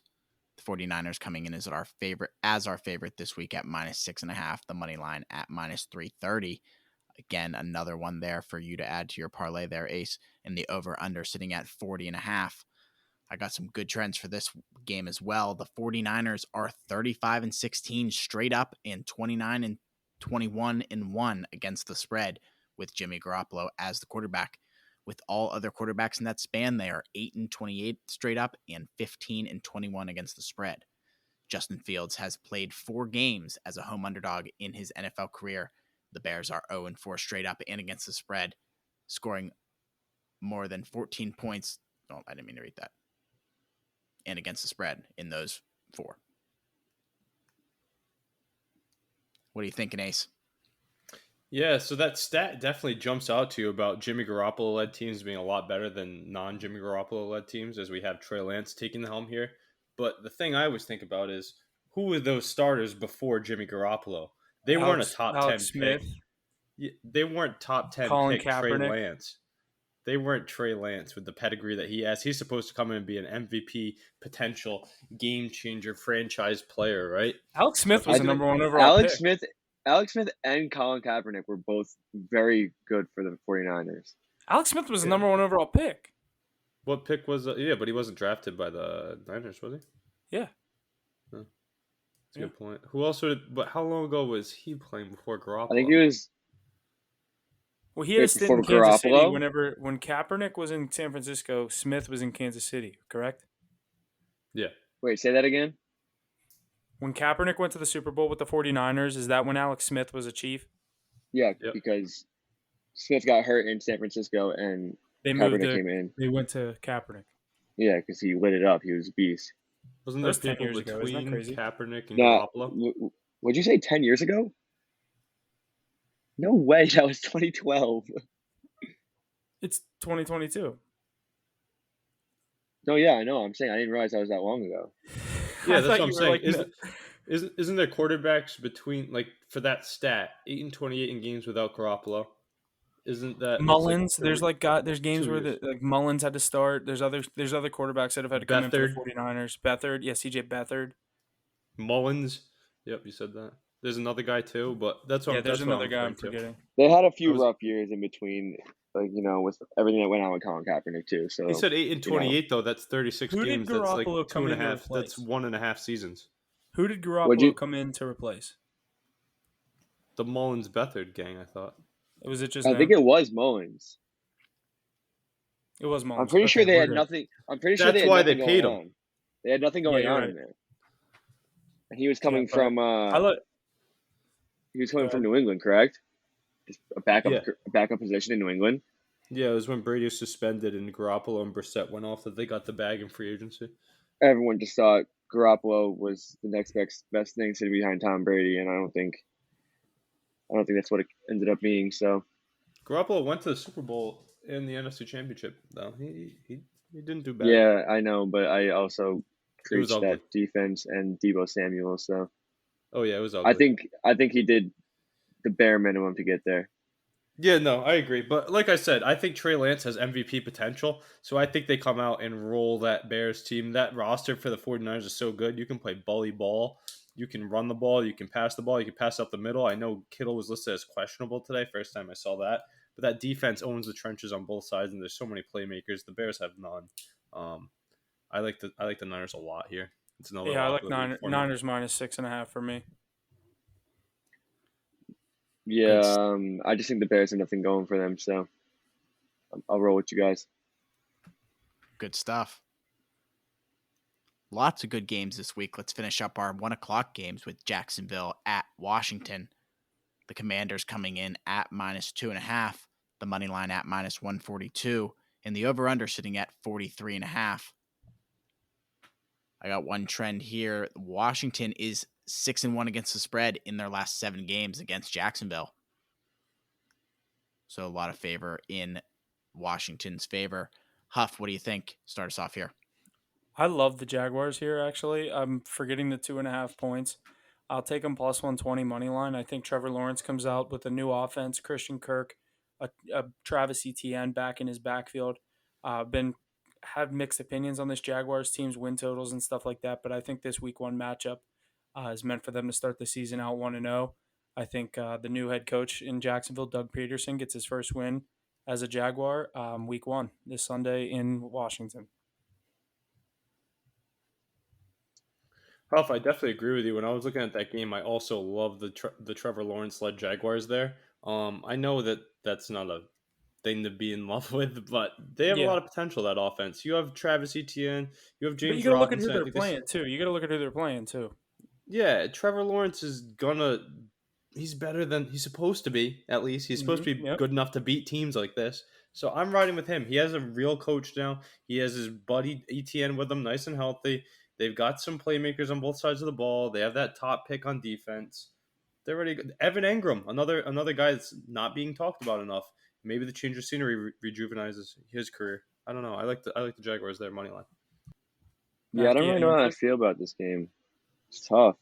I mean, this Jags team could be completely new coach. Got a running back coming off an injury. It's your first look at him. I don't know. There's a lot of question marks with this Jaguars team. I think if we're thinking about it, then Washington's probably the safer bet here because I think Washington's a little underrated this year. I think they have a little more going for them than people think, especially being in that NFC East division. It's wide open, so they think that they can come out of that division. I think anybody thinks that one of those three teams can come out of that division. So I don't know. You could see a different Commanders team this year. Almost said Redskins there. Yeah, come on, Mackie. Get politically correct. They're the Commanders. Trying to cancel the podcast. We'll get canceled. Cancel culture. John Gruden, I had to help you. Jesus Christ. What'd he say? He goes, John Gruden. I just go, Jesus Christ. Jesus. Nothing like that. According to him, he's a good guy. You see, he wants another chance. I don't think so. But Huff, like I was saying, me and you were just talking in the chat about that. Doug Peterson, Super Bowl champion, getting his crack with Trevor Lawrence, real coach we're talking about. And he gets to play his former player in Wentz, I think he takes him down. Plus, Chase Young isn't playing. He's the best player on either team on the defensive side of the ball. So missing him is vital. Yeah, this isn't a situation of Belichick going up against Brady as he left. This is Doug Peterson going against Carson Wentz. I think the head coach has the advantage here. Agreed, for sure. Agreed. All right, let's move into our 4:30 games with the Las Vegas Raiders at the Los Angeles Chargers. The Chargers coming in as the favorite at -3.5. The money line at -184, and the over/under sitting at 52.5. I don't got any trends for this one, so Huff, why don't you start us off? It's a very interesting spread the way this game's sitting. I think a lot of these AFC West games you're going to see a 3-point spread going either way. Obviously for the home team with how good all these teams are. I do think the Chargers come out strong week one. I think I had them splitting basically that whole division, kind of like 3-3 going in the division. So I think it's too easy to say they're all going to win their home games, but I do like the Chargers week one. I think Herbert starts out strong. I think Eckler and Keenan Allen, Mike Williams, the defense that we've been talking about them for 2 weeks.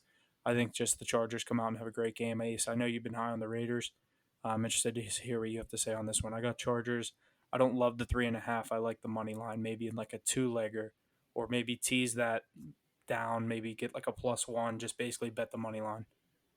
Yeah, you're not wrong in saying this is an interesting one to look at. I think this is one of the tougher games to pick. I think this is America's game of the week potentially. This should be a good one. Yeah, this is going to be a good one to watch for sure. There's going to be fireworks on both sides. A lot of big name players, a lot of new acquisitions, a lot of new faces. I know that a mainstay at coach for Los Angeles is nice, and playing in their home stadium is nice. But I think this game means so much to Derek Carr, to Josh McDaniels, to Devontae Adams that they jump onto the scene right away and grab an important win on the road and get talked about like they deserve to. There's just so much talent on both sides of the ball. I think the Chargers are still a little banged up, right? I think that pass rush is going to get through, shut down Herbie a little bit. It's going to be a shootout. Give me +3.5 for the Raiders here, but I'm leaning money line as well. I could see both sides of this. I think this is definitely going to be the game of the week. I think it's going to be a shootout to the end. This is going to be a season-defining game for the Chargers and Justin Herbert, I think, because he's going to have that game-winning drive or that clutch drive in the fourth quarter to put them on top, I think. And if he's able to do it, I didn't mean to cut you off there. Great. Last game. Oh, sorry, I didn't mean to cut you off there. No, go. That last game of the season last year was the perfect chance for him to have his first game-winning drive, get your team in the playoffs, the lights were never brighter on him there. Which is what we've seen for the past 2 years, that this Chargers team is just there and they can't get over that hump to get to be an elite team. And their expectations this year are that they're going to be an elite team, but the expectations are that Justin Herbert is going to be him and he's going to win those tight games. We saw it last year with these two exact teams, and Derek Carr came out on top. So this is going to be a really important game for Justin Herbert and that Chargers team. And I think they come out on top, and I think they have a good year. Yeah, like you said, Mackie, the Chargers always seem to be right there. I think they have that crazy stat you always see on TV. It's like they've lost the most one-possession games. They've lost the most 3-point games. I just remember seeing that with Phillip Rivers, and it's rang true in Herbert's tenure as well. Yeah, I like the Raiders plus 3.5. You heard me say why earlier. I kind of like a money line too. I'm high on that offense, McDaniels. But the thing to think about, if you're a Chargers guy and you're leaning Chargers, they added so much. If they're right there, they added Khalil Mack, J.C. Jackson. Those are two prolific defensive players. If you think your team's right there, why does that not push you over the top?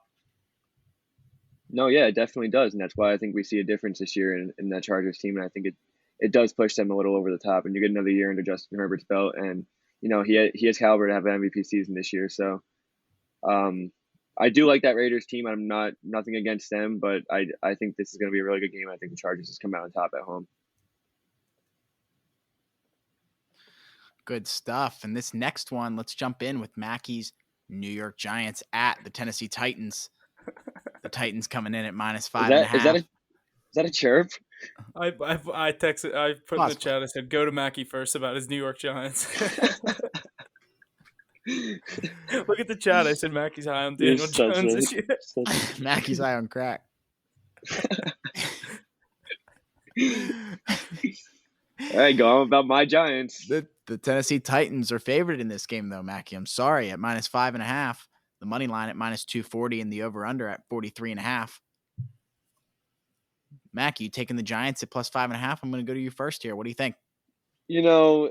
I hate to say it, but I do see a Giants cover here. I mean, dude, I'm not high on the Titans this year. I don't think they have much going for them. Obviously, they still have Derrick Henry, in my opinion, the best running back in the league.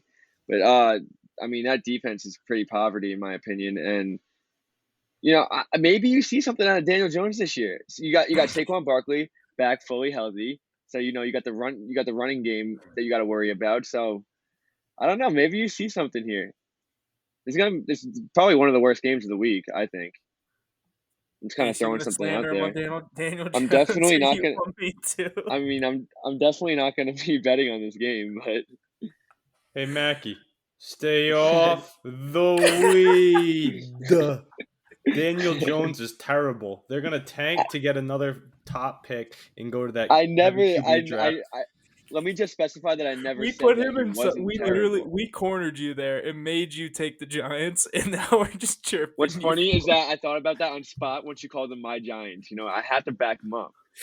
You love the New York Football Giants. I mean, the teams that play in New Jersey and are from New York, fucking terrible. The best. So, like I'm saying, they're going to be picking first overall. I don't even care. They're going to be picking first overall again. Fuck. They're going to start their losing off. They might go defeated the whole year. They got to start off strong if they want that first pick. So they're going to get smoked by Mike Vrabel and the Texans. What about a backdoor cover? A backdoor cover happens for teams that know how to score points. Unfortunately, Daniel Jones doesn't know how to do that. They do have a new head coach. Daboll's I think he was a good move for the Giants. I do like the move to bring him in from Buffalo, but I think they got a little more that they need to do before they. How do you think Saquon fares in his first game back? They had a nice draft. They did. I genuinely am not high on Saquon at all, just because that Giants offensive line is literally the worst in the league, and he has no time to do anything. He gets the ball and he has three guys swarming him like that. I mean, he's a touchdown waiting to happen, though. Yeah, exactly. So he'll get his fantasy points, but I think in the aspect of like him having a breakout year, I don't think it's physically possible because they don't have a threat in the pass game, and their offensive line is poverty. So what's crazy to me is like you said, that they have no threat in the pass game. They're actually muddled with tons of talent at receiver. They just can't figure it out. I think if each of those guys went their own way and joined another team, they might turn into something. Kadarius Toney, Kenny Golladay, Sterling Shepard, Darius Slayton, Wan'Dale Robinson. There's a lot of good names, but they just can't seem to put it together for some reason. I think that's Daniel Jones, but Dayball was brought in for that. I'm still on the Titans heavy there. You're definitely right about that. They do have some receivers that definitely have potential. But you still have Daniel Jones swinging that football. So, how much faith can you really have in that pass game? Mackey's right. They do have the robotic receivers in the Giants football team organization, but yeah, they're still not going to make any noise. Me and Huff are on Vrabel heavy. What am I missing? What are you guys laughing at? I don't think he's taking we couldn't hear your whole last take. You were robotic. Yeah, your voice sounded like a robot. And Nace goes, yeah, Mackey is right. They do have those robotic receivers. I forget what I even said, so just fucking cut it out. Good. Titans, hammer them. Everybody else like that? All right. Yeah, Titans minus 5.5. Don't overthink this. Very good take there, boys. I like it. Another 4:30 game we got. The Kansas City Chiefs at the Arizona Cardinals. Chiefs coming in as the favorite at minus 5.5, money line at minus 255, and the over-under at 53.5. The Chiefs have won straight up and played over in their past 7 season openers. And the Cardinals are just 3-10 against the spread. They're past 13 at home, including 0-5 against the spread streak. Huff, why don't you start us off with this one? I'll start us out here, and I'm not necessarily loving either side with this one. Ace, I think I know who you're going to be leaning with, your boy, but I'll get rolling right here. Give me the over 53.5. I think this is the shootout game of the week that we're going to see just points. Both of these offenses, I know this Arizona team has unloaded a couple key players. They still have guys like Budda Baker on the defensive side of the ball, but I think Mahomes is not going to struggle to score 28. And same thing goes for Kyler. I think he's not going to struggle to score north of 24 points. And I really like that over. So I think final score is sitting right around like 31-28, 31-27, somewhere in there. I don't really know who wins, but I guess with those scores, I guess I'd be taking the Cardinals plus the points. Yeah, I mean, Pat Mahomes week 1, you expect something good out of him. This is a weird line, a 6-point line here, especially with the game being in Arizona. It's in Arizona, correct? Yep. Yeah, so a 6-point line, 6-point home dogs is kind of absurd to me with the Cardinals team that really hasn't. I mean, they were a playoff team last year. I don't know why they're getting so much hate. I guess DeAndre Hopkins is out 6 weeks, but it's the Chiefs. I think this should be a really good game. I don't think a 6-point line is a little too much for this game.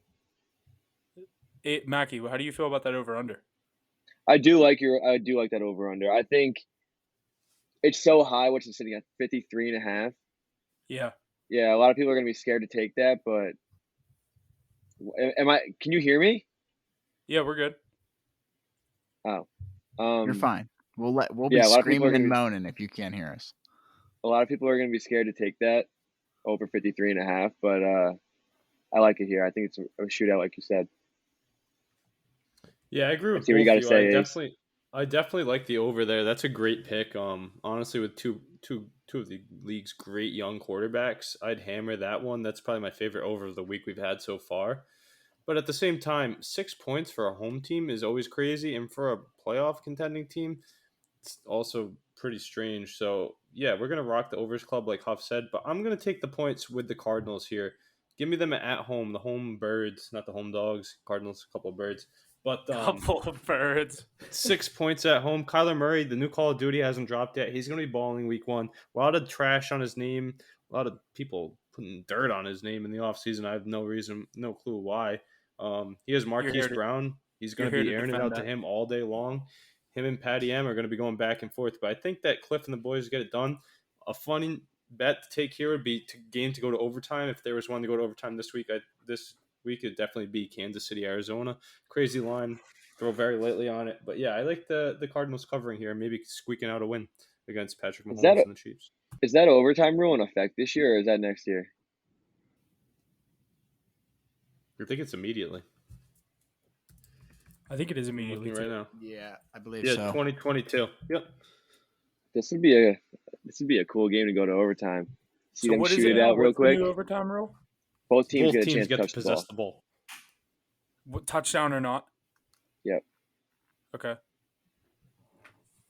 I'm not sure that when you break it down what the rule actually is, but I mean, I guess no matter what, the second team just has a chance to score the ball. Yeah, absolutely. Let's go. I'm just rooting for points in this one. Give me the over. I like the over. The new rule states that if a playoff game goes into overtime, both teams will now have an opportunity to possess the football. If Playoff the game game. remains Playoff tied game. after each team holds the one possession, then sudden death rules apply, and the next score will win the game. So overtime rules are the same until playoffs.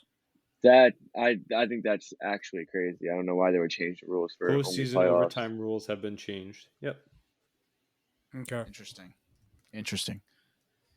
Yeah, let's get into this next one. Last 4 o'clock game. Next one, last 4 o'clock game, as Huff said, the Green Bay Packers at the Minnesota Vikings. The Packers coming in as the favorite at -1.5. The money line at -116, and the over/under at 47.5. The Vikings money line is -102. Huff, how about you start us off with this one? Yeah, so I took the Packers to win the division, and with the take I'm going to have in this game is not going to make my division take look too hot. I actually have the Vikings winning this game. I think they come out and defend their home field in week 1. I'm really high on the Vikings this year. I do think Kirk Cousins, Dalvin Cook, Jettas, Thielen, another year up there. I think that offensive core is very nice, and while the defensive side of the ball isn't anything too crazy, it's enough to get the job done against a Packers team that is subtracted this offseason. And last year, Aaron Rodgers fucked me week 1. I had the Packers -3 in New Orleans, and they got blown out, so I'm fading them week 1 this year. Yeah, I basically agree. I think the Vikings come out on top this year. I think the Packers struggle this year. I don't think they bounce back without Devontae Adams as well. I think Aaron Rodgers has a tough time trusting his younger receivers. I know he still has Allen Lazard, he has Valdes-Scantling still, but Scantling's a Chief. Oh, did he leave? Okay, my bad. He's on a that. Chief. You're good. Okay, but you have Allen Lazard, and then you just have a few young receivers, and he's already said in press conferences that if you don't catch the ball, We lost There him, you go. Mackie. you're not. If you don't catch the ball, you're not gonna play. And I think he has a little problem trusting his receivers this year. So I think he has to get used to it for a few games. And this first game is going to be a tough matchup for them. I think the Vikings agree. are on top. I think it'll be a slow start for them. I like the Vikings money line. Ace, what about you? Yeah, this sucks for me because I wanted to go last because I thought I have a different take than y'all. I'm also on the Vikings, which is a tough thing to say that we're all on the Vikings. I feel like I have to give some respect to Aaron Rodgers reigning back-to-back MVP real quick.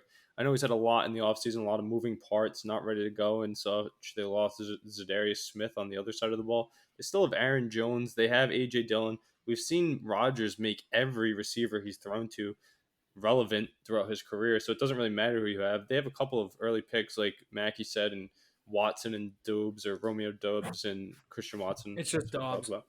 Yeah, and you still have Sammy Watkins and Allen Lazard. You have Robert Tonyan. I do like the Vikings, though, for this reason. They have that new offensive coordinator in from the Rams and a healthy Dalvin Cook to start the year. He's one of the best players on the offensive side of the ball in the whole league when he's healthy. You have him, Jefferson, Thielen, Osborne, Irv Smith, Dalvin Cook, Kirk Cousins, all up to speed. I mean, I like the Vikings. You said they're at home, right? Yep. Yeah, I like the Vikings at home, and I think Aaron Rodgers and the team will start picking up as the year goes on. So let's not count them out. We can't count out Aaron Rodgers. We don't want to be those guys. Alrighty, and next up, the Sunday night football game, we have the Tampa Bay Buccaneers and the Dallas Cowboys. We have the Buccaneers favored at -2.5, the money line at -136, and the over/under at 50.5. All right, Mackie, you want to start us off with this one?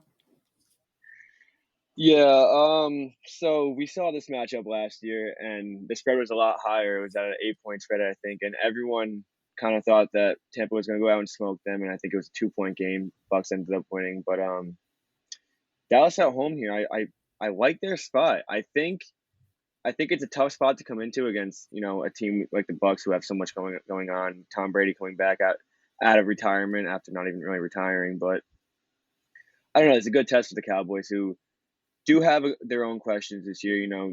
That division's obviously up for grabs, and how good of a year Dak is going to have. So it's a good game for them. I think they come out on top at home because they're looking forward to the next week, and they got the Bengals the following week, so that's another tough matchup they have to deal with. So you want to win at least one of these two games, and I think you win this game against the Bucs week 1. I don't expect either of I you was guys to interested have to the hear same your input take as me. because I'm actually not too low on the Cowboys in this game with everything that's going on with the Bucs. I do think the Bucs cover. I think they win the game and cover, but I hate to say I wouldn't be too surprised if the Cowboys come out and play a good game. Dak comes out and throws for, some 3 touchdowns, a hell of amount of yards. It's really going to come down to turnovers and what Zeke can do. But like I said, yeah, give me the Bucs with the points here. I'm just going to stick with familiarity based off of last season right now. Yeah, I'm still gonna roll with the Bucs here. I'm gonna take a money line, but it's scary with that offensive line. They've been depleted since that last year. I'm no surprise that Brady stepped away for a little bit. You lose Rob Gronkowski, who's like an extra lineman too. I think they lost, who was it? Jensen, Wirfs, and someone Marpet else. retired and Jensen got hurt. Another guy in that O-line got hurt too. I can't remember who exactly, but yeah, it's a lot of moving pieces, but it's still Tom Brady. He's got a lot of weapons on both sides, and that defense speaks for itself. Jason Peters steps in for the Cowboys now for the injured lineman they had go down. So that's going to be, he's 36 years old. It's tough for him to defend that pass rush from Tampa Bay. You have Shaq Barrett and Devin White. We know. We've seen them in the Super Bowl. We've seen them in the playoffs last few years. Tampa Bay is loaded on both sides of the football. They'll own trenches regardless of the injuries. I think they come out and win this game. Dak without a healthy Gallup, he's going to be throwing to Jalen Tolbert and Noah Brown. I mean, I'm not too excited about this Cowboys team right off the rip. Yeah, CeeDee Lamb. We know he'll get his, but forget about him. Who else is going to make plays around them? We know the Cowboys run those 3 receiver sets all the time, and we need that. We also got a nice committee in our backfield with Tony Pollard and Ezekiel Elliott. I think Tony Pollard. Yeah, they're both going to get eaten up by that Bucs run defense.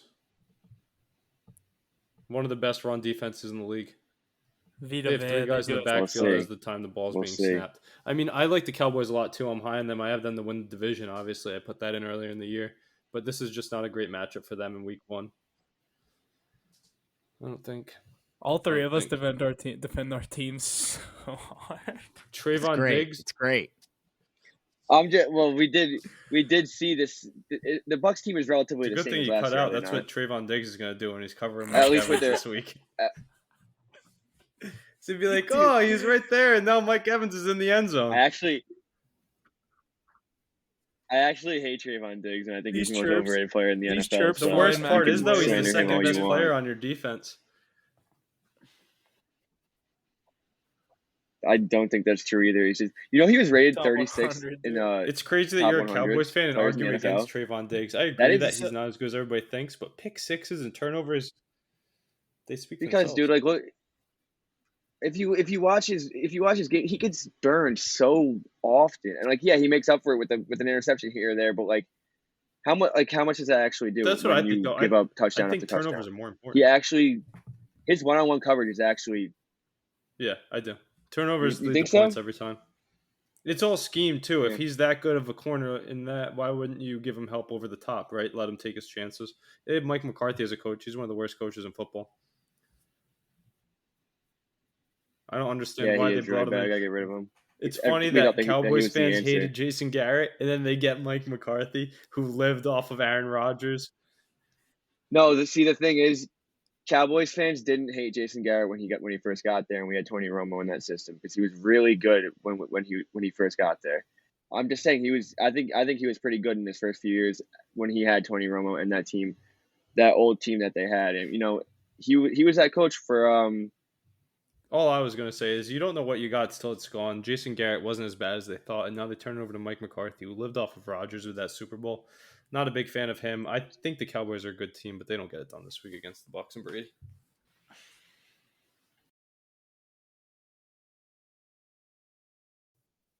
All right, let's move into our Monday Night Football game. We got the Denver Broncos at the Seattle Seahawks. We got the Broncos favored at -6.5. The money line at -270 and the over-under at 44.5. Russ going into his old town in Seattle. What do we think here? Huff, you want to start us off? Yeah. Give me my boy. Let's ride. Denver Broncos -6.5 coming into Seattle. I think they get the job done pretty easily. Not too much to talk about with the Seattle team anymore. New offense in Denver. Nathaniel Hackett's first year under the helm in Denver. It'll be interesting to see what he has to do with his new toy, Russell Wilson at quarterback. We'll have to see what happens, but I'm gonna ride the ponies all the way up to Seattle. Denver -6 for me. Yeah, Huff, I'm with you on that one. Broncos country. Let's ride. Broncos country. Let's ride. Let's ride. Yeah, no, definitely 6 points seems like a very strange line to me. I'm surprised it's not 7.5. Oof, I'm surprised it's not 9.5. I mean, that Seahawks team has nothing going for them. I was trying to convince myself, what way do the Seahawks stay in this game? Yeah, it's Monday Night Football. They have Pete Carroll, but their trenches are terrible. Their skill players, terrible outside of Lockett and Metcalf. Nobody that can get on the ball. No tight end that I can think of. I know they have Noah Fant, but he's on a new team and always injured. Rashad Penny's going to have to do a lot. He's going to get in the end zone 3 times, and Russ is going to have to forget how to play or use his left hand. I don't know. I see the Broncos scoring over 30 points. I see Drew Lock maybe finding the end zone once. I see a lot of punts coming from that side. Geno. Oh, yeah. That's what I'm saying. If you're not even Drew Lock, Geno Smith, terrible. I think it's another situation like we have with the Giants. They're really playing for that pick next year. They've already threw in the towel before the year started.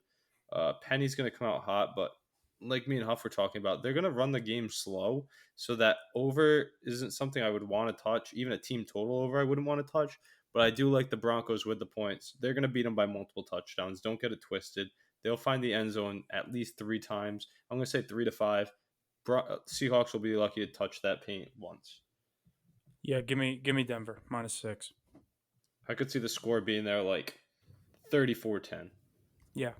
I like that score. I think Denver's going to kick ass this game. It's going to be a good one. All right, I think that's going to do it for our week 1 analysis. It is time for week 1. Expect on all social media platforms our picks for week 1. On Thursday, we're going to have some picks coming out. Definitely on Sunday, possibly some more on Monday. So make sure you keep an eye out on those. But that's all I got. Huff, what are you thinking? Yeah, not much else coming from me. Definitely excited to be wrapping up week 1.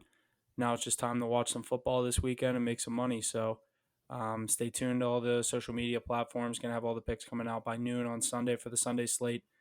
Tomorrow night, a little bit before kickoff. Hopefully by like 7:30 we'll get the plays out. But hopefully a team pick tomorrow. Yeah, I think we definitely got one. Stay tuned to the social media for what we're going to go with tomorrow night. But yeah, it's going to do it for me. See you guys next week. Hit the book, nations. Let's ride. No, like I said, we've given you a good look at our picks throughout the whole podcast, but definitely check back to our socials. I know the boys were really hot last year. That wrote it with college football and other sports. We're ready to go for this NFL season. This is what we're here for. This is what we're ready to do. This is how we think all year long. We're ready to go this week 1. We'll have a pick for you tomorrow. We know everybody wants to throw on the first game of the year. Defending champs versus the hottest team in the league of the summer Super Bowl champs against the defending champs. I wonder who will win. So be on the lookout for that. And then our big picks will be coming this weekend. So ready to roll, ready to watch. Started college football 2-0, looking to start NFL hot as well. Stay tuned for the team card, individual cards, everything like Ace said. Stay tuned to the social media. See you guys next week. Yeah, that's all I got this week. Excited for week 1. We've been waiting for this for a while now. So stay tuned for picks. See you next week. Keep in touch over the weekend. That's all we got. Peace. And that's going to do it for us this week on Hit the Books podcast.